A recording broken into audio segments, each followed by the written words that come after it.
Imagine standing beside a block of stone so enormous that it weighs several tons. Now imagine someone telling you that thousands of years ago, people moved it across the desert without engines, cranes, or steel machinery. It sounds impossible. But the ancient Egyptians did it. And the really interesting question isn't simply how they lifted the stones. It's how they moved them again and again, over enormous distances, with tools that seem unbelievably simple. The story begins far from the pyramids. Many of the stones used for major monuments had to be brought from quarries. Some came from relatively nearby areas, while valuable materials, such as granite, were transported from much farther south along the Nile. And the Nile was the key. Instead of dragging every block across hundreds of kilometers of desert, Egyptians could use the river as a natural transportation route.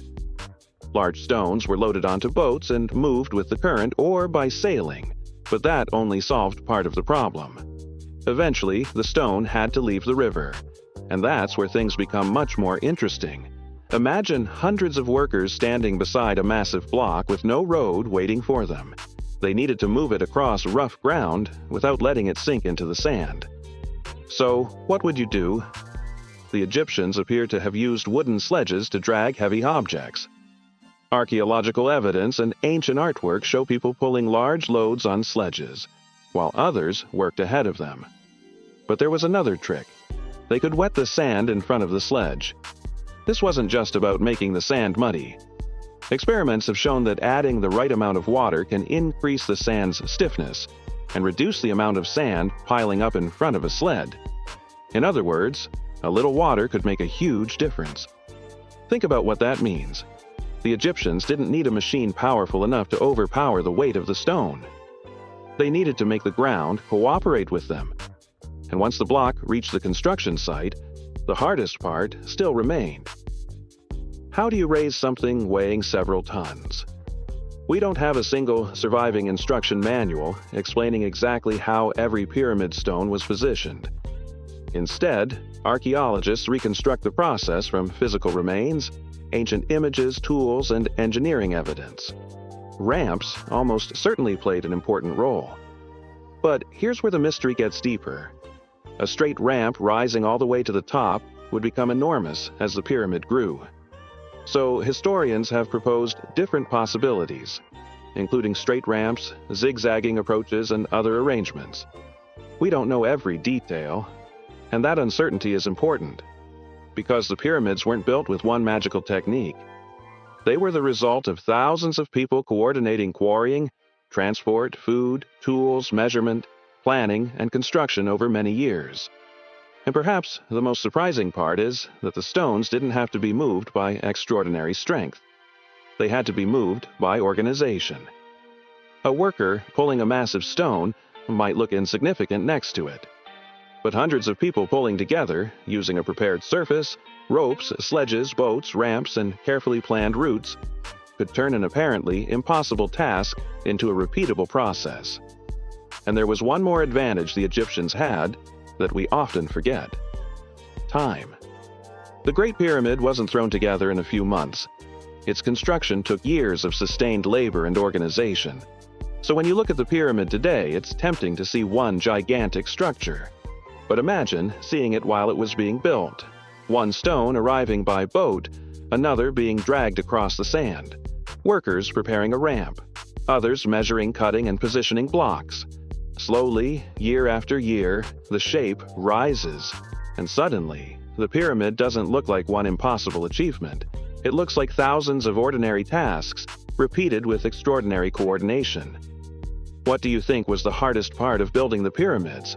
The cutting, transporting, or positioning of those massive stones? Tell me your answer in the comments. But there was still a problem the Egyptians couldn't solve with simple manpower alone: precision. A pyramid could contain millions of stone blocks, yet its builders had to keep the entire structure remarkably organized. If the lower courses were badly positioned, tiny mistakes could grow into enormous problems as the pyramid rose. So the workers needed more than strength. They needed measurement. They used simple tools: plumb lines, leveling methods, sighting instruments, and carefully established reference points to keep surfaces and directions under control. And this is where the story changes. The Great Pyramid isn't impressive simply because its stones are large. It's impressive because the builders managed to coordinate enormous quantities of material with remarkable consistency. Some blocks were shaped at the quarry. Others were adjusted at the construction site. Workers had to know where each piece belonged and how it needed to fit with the surrounding stones.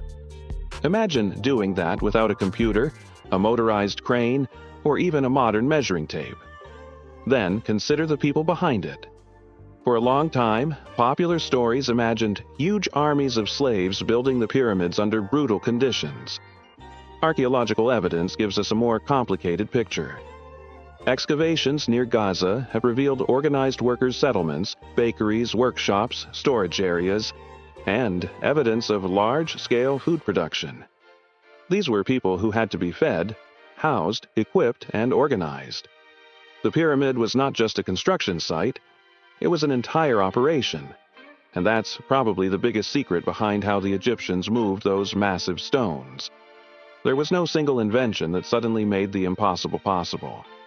There was a system. Quarries supplied stone. Boats moved it along the Nile. Teams dragged blocks on sledges. Water could help reduce resistance on prepared sand. Ramps and other lifting methods helped change the stone's height. Skilled workers shaped and positioned them. Administrators organized supplies and labor. Piece by piece, the monument grew. So when you stand before the pyramids, the most astonishing thing may not be the weight of the stones. It may be the number of human decisions hidden inside every one of them. Thousands of people had to do ordinary jobs correctly, day after day, for years.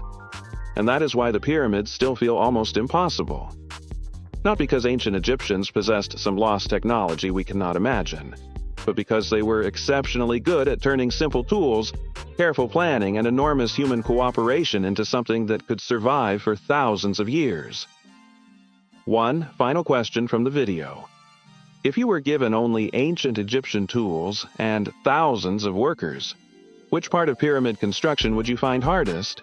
Moving the stones, raising them, or placing them with precision? Tell me your answer in the comment box. Watch this video next.